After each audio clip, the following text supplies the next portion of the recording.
નમસ્કાર દર્શક મિત્રો, બ્રેકિંગ ન્યૂઝમાં આપનું હાર્દિક સ્વાગત છે. આપ જોઈ રહ્યા છો ગુજરાત ન્યૂઝ 24. હેમચંદ્રાચાર્ય ઉત્તર ગુજરાત યુનિવર્સિટી દ્વારા કરવામાં આવેલ ફી વધારાનો મામલો ગરમાયો હતો.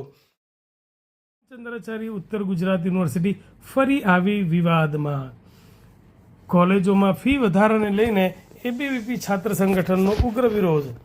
કુલપતિ કેસી પોરિયાએ જણાવ્યું હતું કે વર્ષ 2012 પછી યુનિવર્સિટીની અંદર ફી વધારા માટે સ્ટેચ્યુટ એક્ટ પ્રમાણે ફી રેગ્યુલેટરી કમિટી એફઆરસી છે એની રચના કરેલી હતી. એ કમિટીમાં એક નિવૃત્ત જજ, એક યુનિવર્સિટીના પૂર્વ વાઇસ ચાન્સલર અને એક સીએ અને નેશનલાઇઝ બેંકના જનરલ મેનેજર કક્ષાની વ્યક્તિ આ કમિટીમાં જોડાયેલ છે. આ ફી વધારો માત્ર એડહોક ફી વધારો છે અને એફઆરસીના સમિતિના સભ્યો અને બીઓએમ દ્વારા આ ફી વધારો મંજૂર કરવામાં આવેલ છે. બીઓએમમાં મંજૂર થયેલ ફી વધારો એ આપણે અત્યારે લાગુ કરેલ છે. જો જરૂરિયાત લાગશે તો બીઓએમના સભ્ય અને એફઆરસીના સભ્ય સાથે સંકલન કરીને આગળનો નિર્ણય લેવામાં આવશે.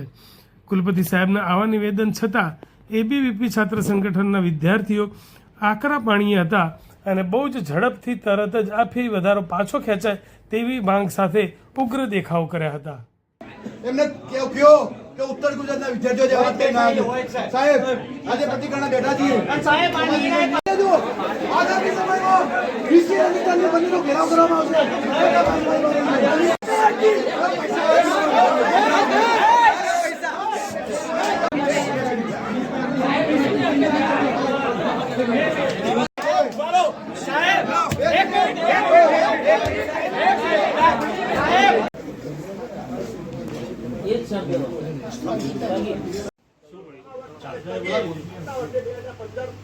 જે 15% જેટલો ફી વધારો કરવામાં આવ્યો છે, ત્યારે વિદ્યાર્થી પરિષદ છેલ્લા 4 દિવસથી આવેદન અને નિવેદન આ યુનિવર્સિટીના વાઇસ ચાન્સલરને કરી રહી છે.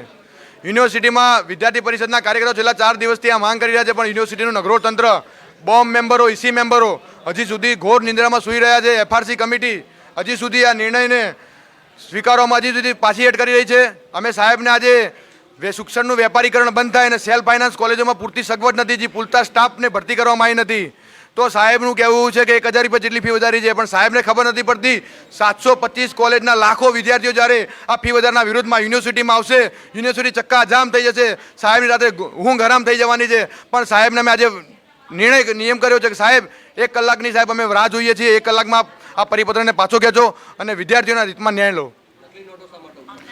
શિક્ષણનું વેપારીકરણ બંધ થાય અને વિદ્યાર્થીઓના હિતમાં શિક્ષણ આપવામાં આવે, એના માટે સાહેબને નકલી નોટો ઉડાડવામાં આવી છે. સાહેબનું કહેવું એવું છે કે તમે સેલ્ફ ફાઇનાન્સ કોલેજમાં એડમિશન લઈ લો, આ યુનિવર્સિટીમાં એડમિશન શું કરવા લો છો? ત્યારે સાહેબને કહીએ કે સાહેબ, જો તમારે સેલ્ફ ફાઇનાન્સ કોલેજને આટલી બધી જ ફૂલી ફાલી કરવી હોય, તમારે સેલ્ફ ફાઇનાન્સ કોલેજોને આટલી બધી જ મદદ